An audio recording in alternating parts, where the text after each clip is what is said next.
The right to religious freedom is a core American value. But in recent years, the Trump administration is attempting to distort the meaning of religious freedom to threaten countless civil rights protections.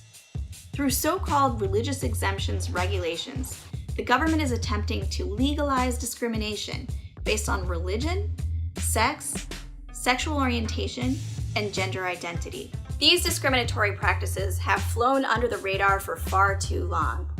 Now is the time to connect the dots on the Trump administration's deliberate attack on civil rights.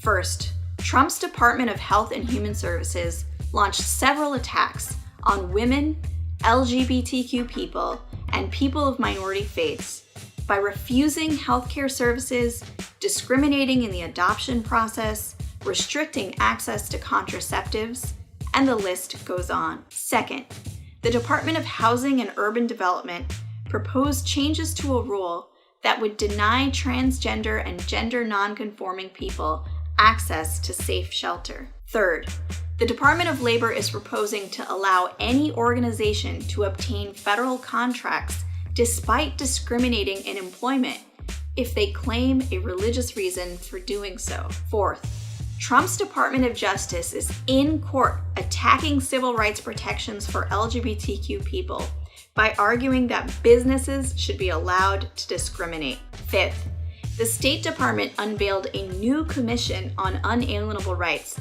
that is sidelining women's and LGBTQ rights. Sixth, the Department of Education proposed a rule that would allow schools to use religious freedom to discriminate against students who are LGBTQ, pregnant or parenting, or seeking out reproductive health care.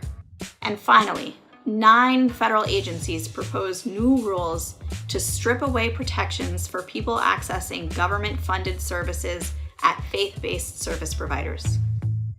From an administration with a past riddled with discriminatory offenses, this is right out of the playbook.